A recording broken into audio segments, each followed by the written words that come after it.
11절 말씀입니다. 잠언 10장 11절 21절까지 잠언 강의 말씀 5번째입니다.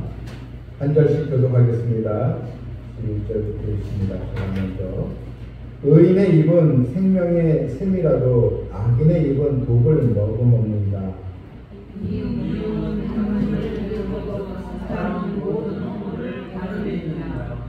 명철한 자의 입술에는 지혜가 있어도 지혜 없는 자의 등을 위하여는 채찍이 있느니라.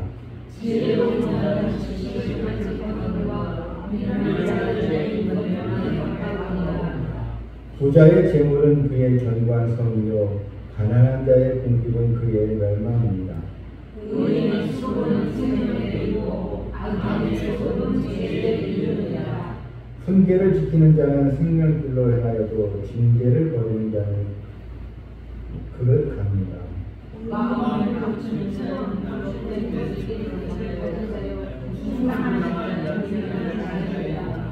말이 많으면 허물을 면하기 어려우나 그 입술을 제어하는 자는 지혜가 있느니라. 의인은 순간과 강도와 악인의 마음은 가치가 좋으니라. 좋습니다. 의인의 입술은 여러 사람을 부르거나 미련한 자는 진짜 없느니라. 아멘. 이 사람의 이 언어, 이 말은 이 삶의 이 방향을 정해 줍니다. 즉 이 사람은 말하는 대로 그 인생도 이렇게 따라가게 되는 것입니다. 내가 꼭 성공하리라, 나는 할 수 있어, 이렇게 말하는 사람은 결국 성공을 이제 거두지만 나는 할 수 없어, 나는 못해, 나는 못해 하는 사람은 결국 아무것도 할 수 없는 것입니다. 여러분, 저는 하나님 은혜를 받고 싶습니다. 은혜 주세요. 하나님의 축복을 받기 원합니다. 그리고 계속 기도하는 백성은요, 결국 하나님의 은혜와 축복을 받습니다.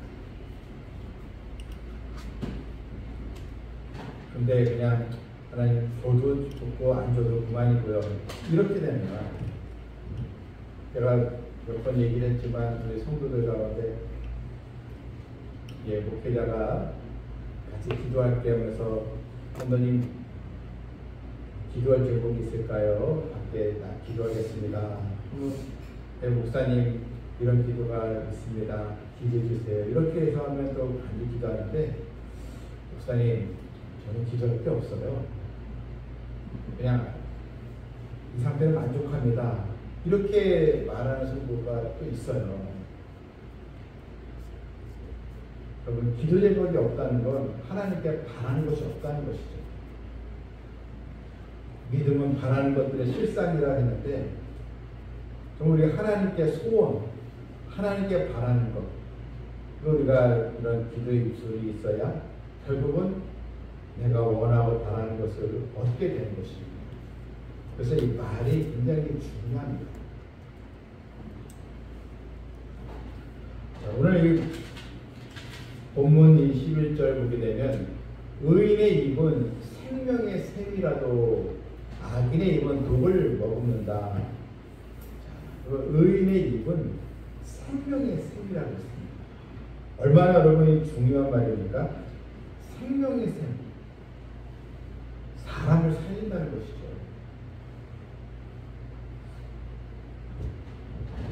이런 의사가 있어요. 두 종류의 의사가 있는데, 병원에 가서 진찰을 받으면 어떤 의사는 나을 수 있습니다. 열심히 치료받고 또 재활도 하고 하면 환자분 일어날 수 있습니다.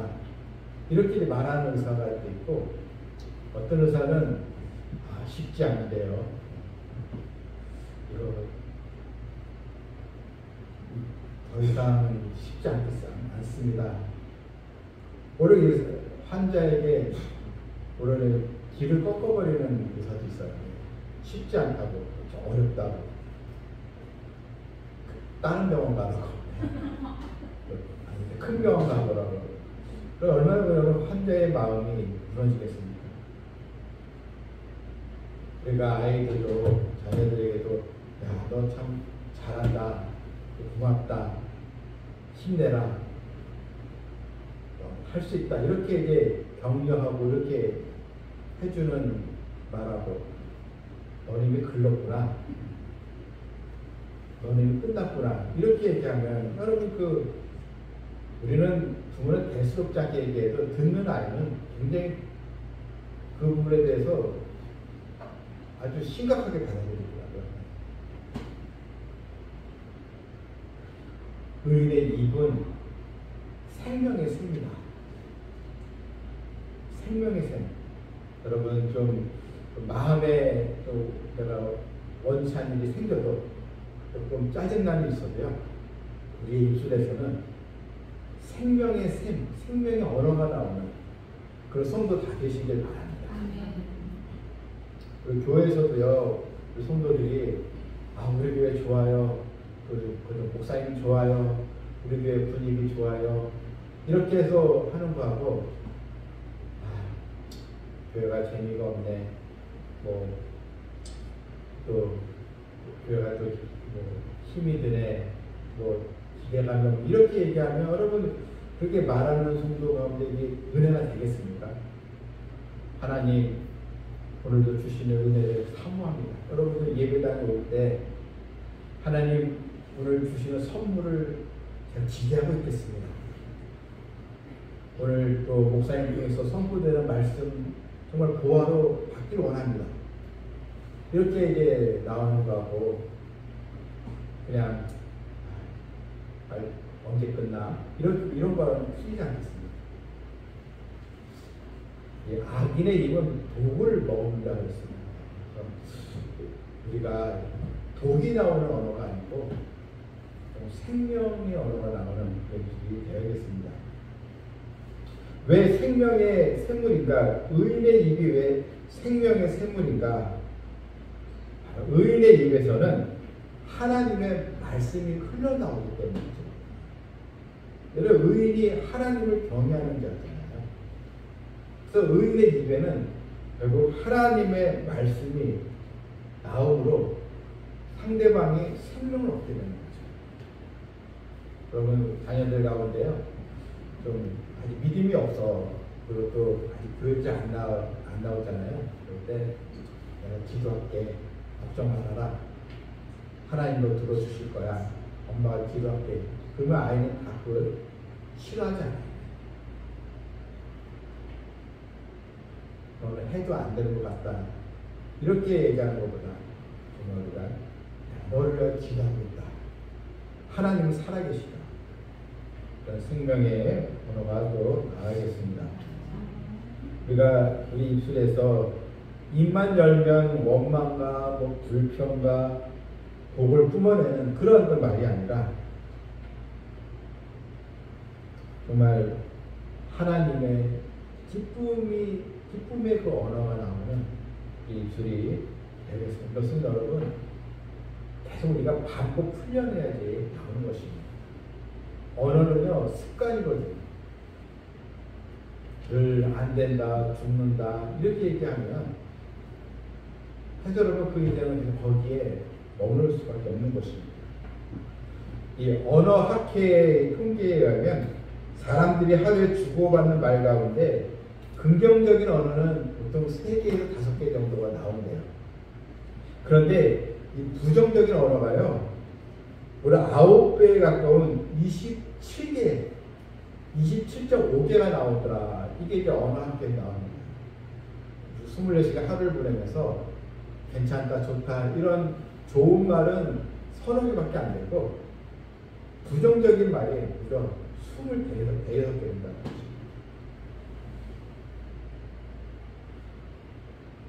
내 입은 의인의 입이지 악인의 입이지, 자신을 점검해 봐야겠습니다. 이 북한 당국을 보게 되면 하도 입이 거칠지 않아요.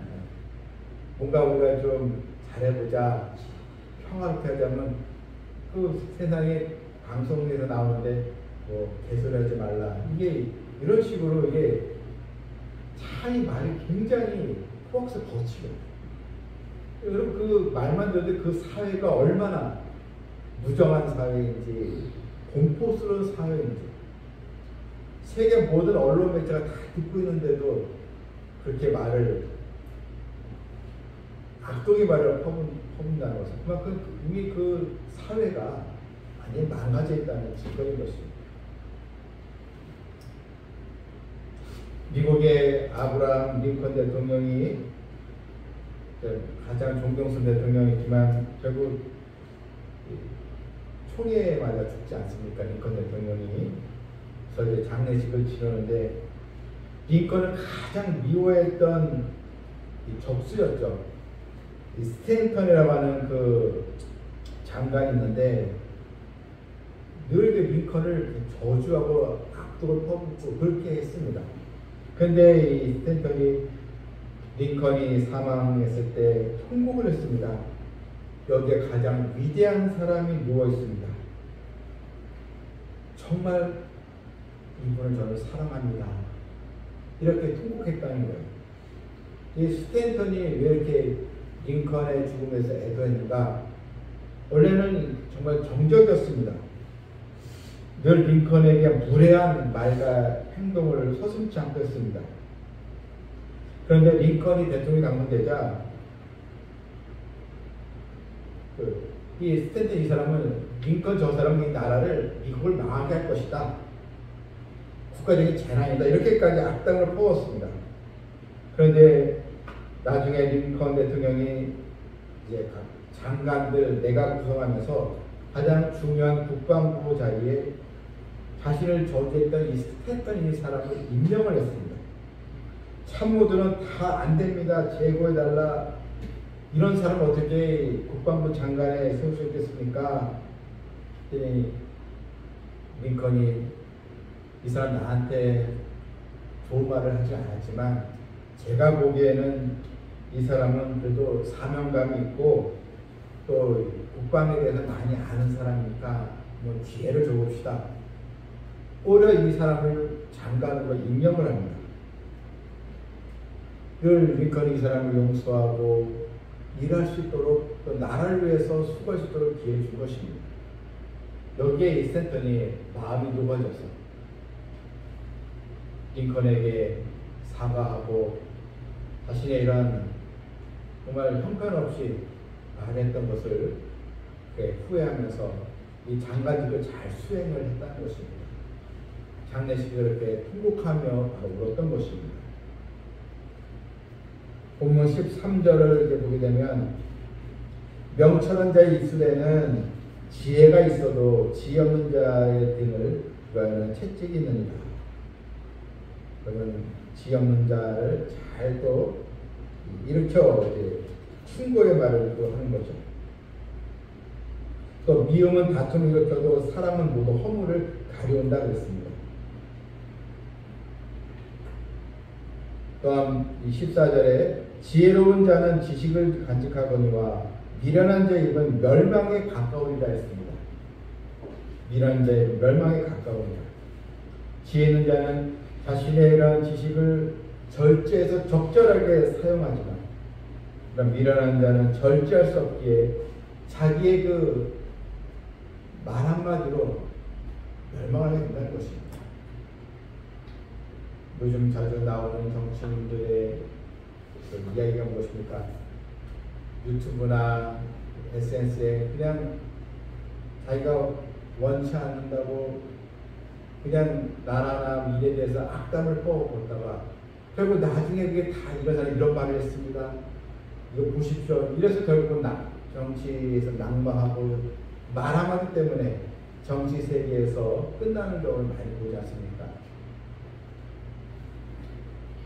지금 미국에서도요, 이런 SNS에 미국의 악담하고 욕하고 한 게요, 다 기록이 되어 있다는 것입니다. 그래서 AI에, 챗피트나 AI 하면 다 이 사람이 미국에 대해서 이 사람 적대적인 사람입니다. 그럼 이제 이쁘게 거절된다는 거죠. 우리는 이 말을 정말 바르게 절제하면서 사용하지 않는 정도가 더 되어야겠습니다. 본문 15절에 보게 되면 부자의 재물은 그의 견관성이요 가난한 자의 공급은 그의 멸망이니라. 부자가 최고인가 이 뜻이 아니고 앞뒤 문맥에서 우리는 의인의 입술이 나오고 16절은 의인의 수고가 나오죠. 결국은 의인의 수고로서 하나님의 복을 받은 부자, 견고한 성이지만 가난한 자의 궁핍, 그것은 하나님을 경외하지 않고 늘 악인의 입술로 살아간 자, 독을 머금고 살아가는 자는 결국은 이런 궁핍과 멸망에 치닫게 된다, 이런 뜻입니다. 우리가 의인의 입술로 생명의 샘으로서야 역할을 다하면 하나님 우리에게 축복을 주시는 자비로운 아버지 것을 또 주시길 바랍니다. 18절 보게 되면 미움을 감추는 자는 거짓된 입술을 가진 자요 중상하는 자는 미련한 자이라. 거짓된 입술, 확인도 하지 않고 그냥 남에게 들었던 것을 그냥 전달하는 그런 거짓된 입술, 또 중상하는 자, 미련한 자라는 것입니다. 말은 우리 삶의 축복이 되기도 하지만 또한 멸망과 저주의 길로 인도하기도 합니다. 미국의 과학 잡지에서 인간의 가장 파괴적인 행동 10가지라는 보고서를 했는데, 인간을 파괴한 것으로 4위부터 6위가 폭력, 도둑질, 속임수, 이게 뽑혔습니다. 폭력, 도둑질, 속임수. 그리고 2위, 3위가 도박과 거짓말. 1위가 무엇이냐? 인간의 가장 파괴적인 행동 10가지 중에 1위가 뒷담화다. 이렇게 나왔어요. 뒷담화. 뒤에서 확인되지 않는 말을, 부정적인 말을 퍼뜨리고 있잖아요. 뒤에서. 그게 이제 1위다 했습니다. 우리가 교회 안에서도 수근수근하는 이게 대부분은 사실 남의 허물을 얘기하는 거잖아요. 칭찬하는 말을 이렇게 수근수근 안 하잖아요. 그럼 남의 허물을 자꾸 들춰내고 이런 게 여러분 1위라는 것이 이게 가장 파괴적인 악이라는 것이. 19절에도 또 우리 주의할 때 말이 많으면 허물을 면하기 어려우나 그 입술을 제어하는 데는 지혜가 있습니다. 말만 하면 안 돼요. 이게 아니고요. 말을 제대로 해야 되는데 그냥 행동하지도 않고 말만 많으면 말뿐이죠. 말뿐. 일뿐이 되는데 말뿐. 말이 많으면 허물을 면하기 어렵다는 것입니다. 어느 마을에 바보 삼형제가 살았다고 해요. 이야기인데, 근데 이제 산속 어느 동굴에 가면 그 샘물이 있는데 이 샘물을 마시면 영원 죽지 않는다. 이런 이제 소문이 있어서 이 삼형제가 야 우리 그 샘물을 먹으러 가자, 찾자. 샘물을 먹으면 영원히 산대, 죽지 않고 산대. 그래서 이제 동굴에 들어가서 샘물을 이제 찾은 것이죠. 그런데 이 물을 마시기 전에는 조건이 하나 있었습니다. 절대로 말을 해서는 안 되고 말을 하면 죽는다. 그냥 말하지 말고 샘물을 마시면 사는데 그래서 말을 하면 죽는다. 이렇게 이제 팻말이 적혀 있었습니다. 그래서 이 바보 삼형제는 모였습니다. 드디어 이 샘물을 찾았습니다. 형이 말을 했습니다. 야 여기서는 절대로 말을 하면 안 돼.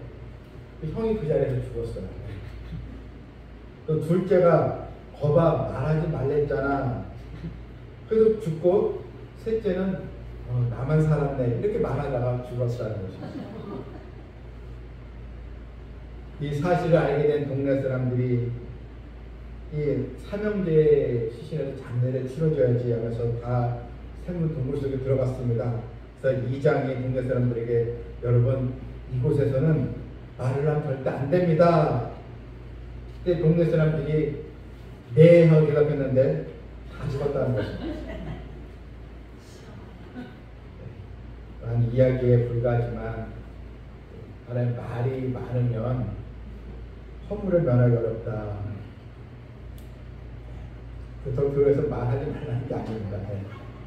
서로 우리가 나누고 좋죠. 우리가 목장 같은 데서 서로 나누고 해야죠. 네. 정말 이게 의인의 입술이 된다는 것입니다.